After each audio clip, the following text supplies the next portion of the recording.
Hello friends, welcome to my YouTube channel Shiksha Samooh में। तो आइए आज हम लोग देखेंगे इलेक्ट्रीशियन थ्योरी सेकंड ईयर का पेपर होने वाला है। उसको हम लोग मॉडल पेपर 1 आज देखेंगे। इसका है जो डीसी जनरेटर चैप्टर का नाम है वो देखेंगे। तो इसको देखने से पहले अगर आप हमारे चैनल पर नए होंगे तो आप लोग सब्सक्राइब कर दीजिएगा, लाइक कर दीजिएगा। अब ताकि सेशन आपको अच्छा लगे तो सब्सक्राइब कीजिएगा, नहीं तो रहने दीजिएगा। तो आइए देखते हैं हम लोग सबसे पहला क्वेश्चन।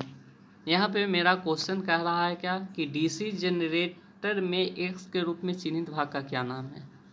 तो बोल रहा है कि ये डीसी जनरेटर है। तो ई एक्स भाग जो चिन्हित है, ये वाला भाग जो चिन्हित है उसको नाम क्या है। तो इसका नाम हो जाएगा कम्यूटेटर रेजर, यानी इसका आंसर सी हो जाएगा। कम्यूटेटर रेजर इसका नाम है। आइए अगला क्वेश्चन देखते हैं। देखिएगा, ये क्वेश्चन कह रहा है डीसी जनरेटर का नाम क्या है। ये डीसी जनरेटर है, इसका नाम, इसका भी नाम पूछ रहा है कि इसका नाम क्या है। तो इसका नाम है जो डिफरेंशियल लॉन्ग शंट कंपाउंड हो जाएगा। इसका डिफरेंशियल लॉन्ग शंट कंपाउंड हो जाएगा। तो आइए आगे चलते हैं। देखिएगा question number 3, which rule is use to find the direction of induct EMF in a DC generator.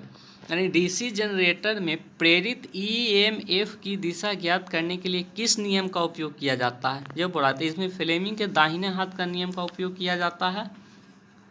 Fleming जी इसको है जो दाहिने अपने हाथ के नियम से बताए थे दिशा ज्ञात करने के लिए ईएमएफ के डीसी जनरेटर में। तो आइए अगला क्वेश्चन देखते हैं हम लोग। क्वेश्चन नंबर 4 है। जो क्वेश्चन नंबर 4 कह रहा है कि डीसी जनरेटर में उत्पन्न ईएमएफ की गणना करने के लिए सूत्र क्या है। Which formula is use to calculate the generate EMF DC generator. तो इसको हम लोग फार्मूला देखेंगे कि उत्पन्न ईएमएफ का फार्मूला क्या है। तो इसका फार्मूला हो जाएगा सी नंबर जेड एन गुना 60। आपको पता नहीं लग रहा होगा, यहाँ पे यह है जेड एन बाई 60 हो जाएगा यहाँ पे, गुना पी बाई ए वोल्ट, ये हो जाएगा। आइए आगे देखते हैं, इसका आंसर सी हो जाएगा। अगला क्वेश्चन हम लोग देखेंगे कि ईएमएफ की गणना करने का सूत्र क्या है। यानी what is the formula to calculate back EMF to DC motor. यानी इसका है जो ईएमएफ के सूत्र को गणना हम लोग कैसे करते हैं। इसका है जो ईवी बराबर V minus L A R A volts हो जाएगा सी। आइए आगे देखते हैं। देखिए एक्स के डीसी जनरेटर को, ये देखिए ये डीसी जनरेटर है। तो ये डीसी जनरेटर को पूरा ये वाला नीचे वाला भाग है जो एक्स बोल रहा है कि क्या है, इसका क्या नाम है। तो इसका नाम पोल शू होता है। इसका नाम क्या होता है, पोल शू। देखिएगा डी नंबर पोल शू। तो आइए देखते हैं अगला क्वेश्चन। डीसी जनरेटर का नाम क्या है। इसका भी नाम ही पूछ रहा है कि ये डीसी जनरेटर है, इसका नाम बताइए। तो ये डीसी जनरेटर है, देखिएगा एक जनरेटर ई है, एक ई है। यानी इसको आपको लग रहा है कि ये यहाँ से यहाँ ये बीच वाला भाग है जो अलग से इस साइड वाला लगा हुआ है, इस साइड वाला अलग से लगा है।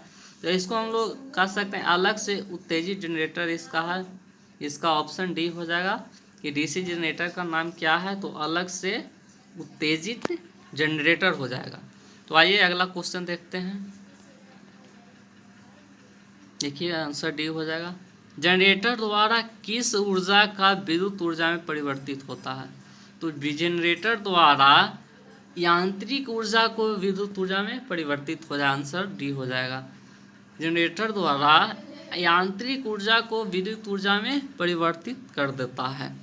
अब आइए अगला क्वेश्चन देखते हैं। डीसी जनरेटर फील्ड का जनरेटर, यानी जनरेटर ही होगा, डीसी जनरेटर फील्ड का नाम क्या है। तो इसका नाम है जो क्या है, तो इसका नाम हो जाएगा संचय यौगिक जनरेटर।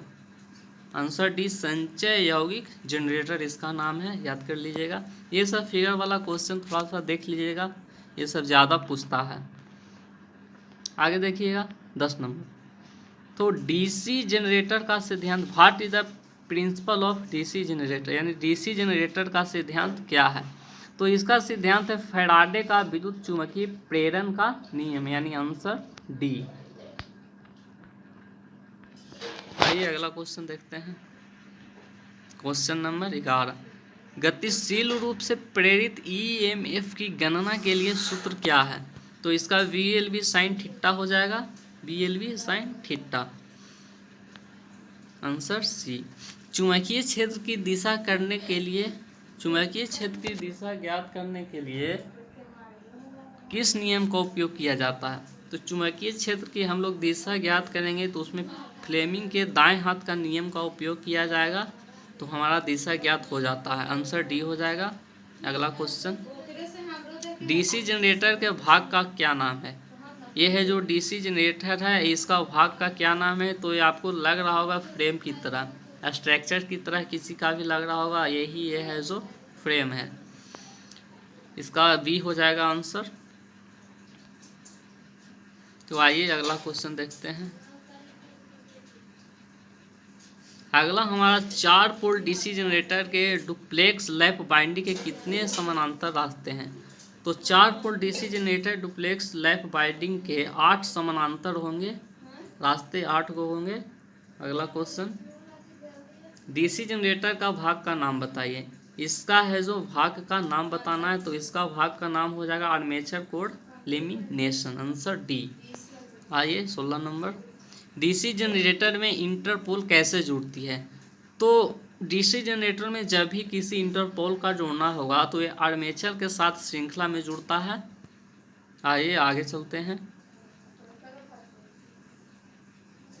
क्वेश्चन नंबर 17 बोल रहा है, what is the necessity of residual magnetism in A self excited DC generator, यानी एक स्वयं उत्तेजित डीसी जनरेटर में एक स्वयं उत्तेजित डीसी जनरेटर में अवशिष्ट चुंबक तत्व की आवश्यकता क्या है? तो इसका आवश्यकता होता है वोल्टेज का निर्माण करना होता है। तो आइए 18 नंबर क्वेश्चन देखते हैं। डीसी मशीनों में वो कौन से 2 बिंदु हैं? डीसी मशीनों में वे कौन से 2 बिंदु हैं जो ब्रश संपर्क प्रतिरोध को मापते हैं? तो यह ब्रश संपर्क प्रतिरोधों को मापने के लिए ब्रश और कम्यूटेटर के बीच प्रतिरोध होता है, आंसर सी हो जाएगा।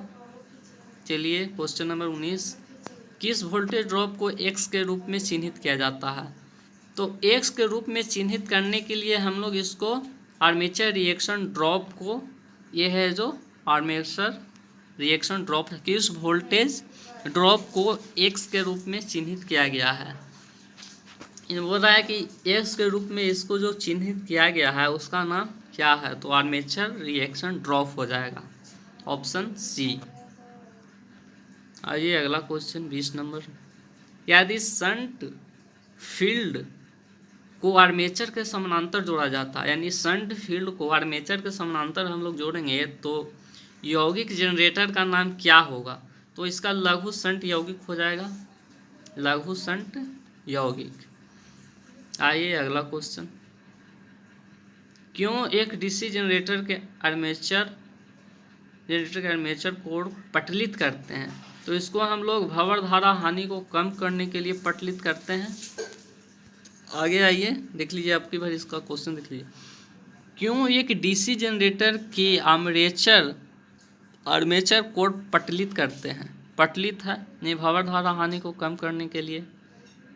देखिए 22 नंबर आ जाइए, डीसी जनरेटर का आर्मेचर प्रतिरोध बहुत कम क्यों होता है? तो इसका है जो डीसी जनरेटर का आर्मेचर प्रतिरोध बहुत कम क्यों है? इसका है जो आर्मेचर कम है क्योंकि आर्मेचर वोल्टेज ड्रॉप को कम करें, इसका आंसर हो जाएगा B number, armature voltage drop को कम करें। अगला क्वेश्चन, डीसी जनरेटर को घड़ी की दिशा में ही क्यों चलना चाहिए?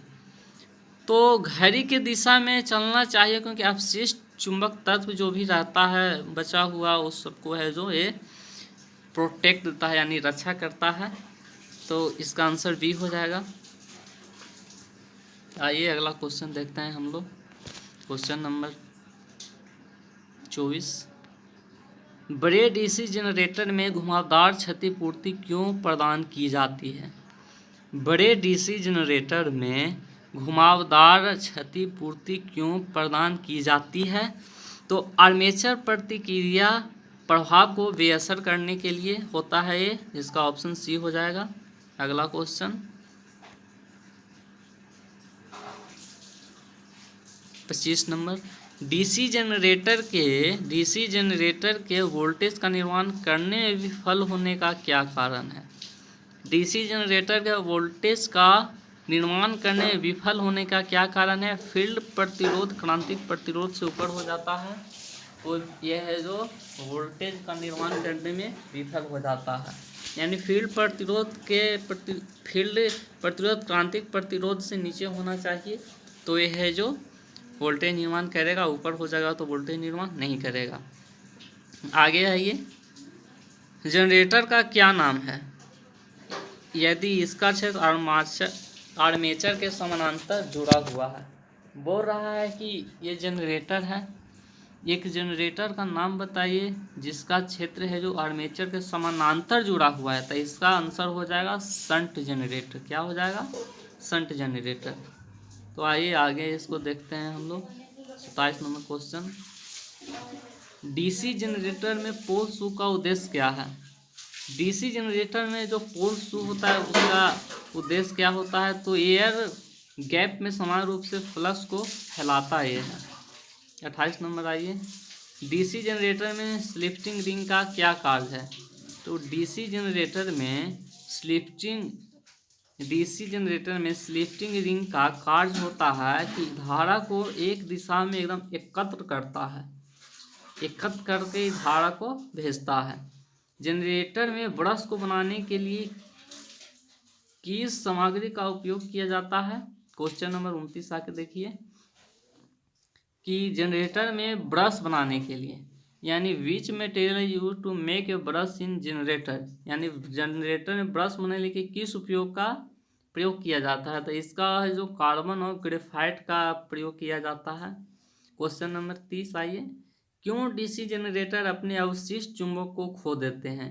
तो रोटेशन की दिशा अक्सर बदलते रहता है, तो उसी से अपना ये है जो अवशिष्ट अगर डीसी का जनरेटर अपने अवशिष्ट चुंबक तो खो देते हैं, तो रोटेशन की दिशा अक्सर जब बदलना हो जाता है तो ये सब खो देता है।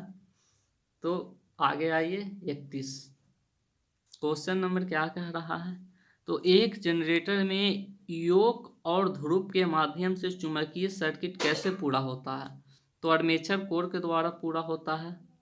क्वेश्चन नंबर 32 आ जाइए, देखिएगा। यह है जो डीसी शंट जनरेटर में लोड बढ़ने पर टर्मिनल वोल्टेज कम क्यों हो जाता है? तो आर्मेचर प्रतिक्रिया प्रभाव के कारण है जो इसका वोल्टेज कम हो जाता है।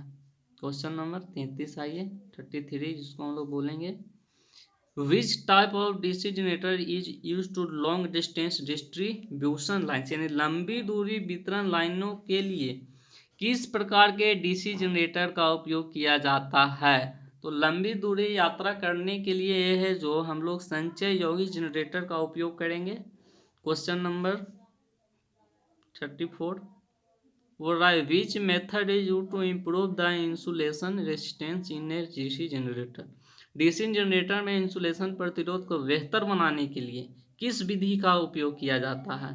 तो इस विधि में हम लोग blowing hot air in the machine during maintenance, रख रखाव के दौरान मशीन में गर्म हवा देना होता है।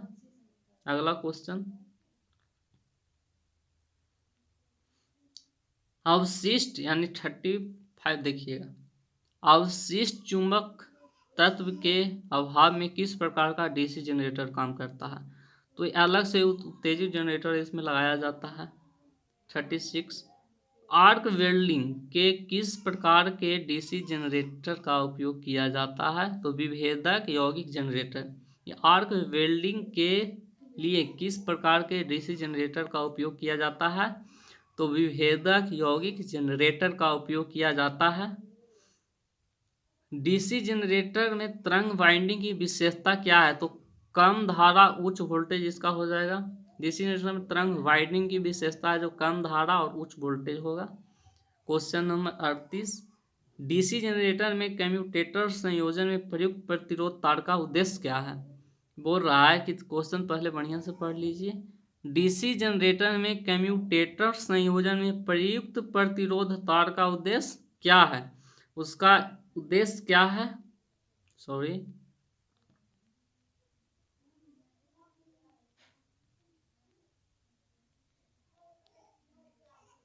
देखिए ये क्वेश्चन है, इसका उद्देश्य क्या है? तो इसका उद्देश्य है जो धारा दिशा का आसानी से पलटना, इसका उद्देश्य है। धारा का दिशा इसका आसानी से पलट देता है, इसका यही उद्देश्य है। 39, डीसी जनरेटर में ठोस पोल शू का उपयोग क्यों किया जाता है? तो ठोस पोल शू का उपयोग क्या चुंबकीय पथ के रिलक्टेंसन को कम करने के लिए किया जाता है। 40 आइए, बड़ी क्षमता के डीसी जनरेटर योग बनाने के लिए किस धातु का उपयोग किया जाता है? तो रोल्ड स्टील का उपयोग किया जाता है इसका। 41, डीसी जनरेटर में शिफ्टिंग रिंग्स का क्या कार्य है? तो इसका एक दिशा से आउटपुट बनाना कार्य है, आंसर बी हो जाएगा। 42, डीसी जनरेटर में किस प्रकार का वोल्टेज गतिशील रूप से प्रेरित होता है? तो प्रत्यावर्ती वोल्टेज प्रेरित होता है, आंसर सी। बोल रहा है कि एक्स के रूप में चिन्हित स्लॉट का उद्देश्य क्या है? यानी ये जो स्लॉट है उसको है जो एक्स के रूप में दर्शाया गया है, इसका क्या नाम है? तो इसका कुंजी तरीका ठीक करने के लिए यह है जो दिया जाता है। डीसी जनरेटर में फील्ड कॉइल का उद्देश्य क्या है? डीसी जनरेटर में उसमें फील्ड कॉइल होगा, उसका उद्देश्य क्या है? तो उसका उद्देश्य है कि कुंडली फ्लक्स का निर्माण के लिए ध्रुवों का चुंबकित करना, यानी to magnetic to poles to produce coil flux. आइए अगला क्वेश्चन 45, बड़े डीसी जनरेटर मशीनों के पोल कोड बनाने के लिए किस धातु का उपयोग किया जाता है? तो इसका ढलवा इस्पात का प्रयोग किया जाता है। फिर 46 में आइए, क्यों पोल कोर स्टॉपिंग डीसी जनरेटर में प्रचलित करते हैं? तो भंवर धारा हानि को कम करने के लिए प्रचलित करते हैं, आंसर डी। देखिए यह है जो इलेक्ट्रोप्लेटिंग प्रक्रिया के लिए किस प्रकार की डीसी जनरेटर का उपयोग किया जाता है? तो शंट जनरेटर का उपयोग किया जाता है। 48, देखिएगा, डीसी जनरेटर में कंपनसेटिंग वाइंडिंग का उद्देश्य क्या है? तो इसका चुंबकीकरण प्रभाव को बेअसर कर देता है, सी हो जाएगा। यदि शंट फील्ड प्रतिरोध क्रांतिक प्रतिरोध मान से ऊपर है तो क्या प्रभाव पड़ता है एक डीसी जनरेटर में? तो इसका हो जाएगा जनरेटर वोल्टेज बनाने में विफल रहता है। क्वेश्चन नंबर 50 आ जाइए, ये लास्ट क्वेश्चन है। डीसी जनरेटर में आर्मेचर प्रतिक्रिया का प्रभाव क्या है? तो ये हो जाएगा आउटपुट वोल्टेज कम हो जाता है। तो यही था मेरा क्वेश्चन 50 को क्वेश्चन था। तो सेशन जैसा भी लगा होगा आप लोग शेयर करिएगा, सब्सक्राइब कर दीजिएगा। इसके बाद हम लोग अगला टॉपिक लाएंगे, ऐसे कर करके कुल 13 टॉपिक है। 13 मॉडल पेपर बना देने के बाद आपको है जो 150 नंबर रहता है, यानी 100 नंबर का थ्योरी और 50 नंबर का लिया जाता है एम्प्लॉयड स्किल, इसमें से आपको इसको पूरा 13 को मॉडल पेपर देख लिया तो निश्चित तौर पर आप लोग यहाँ पे 80 से 90 नंबर ले ही आइएगा।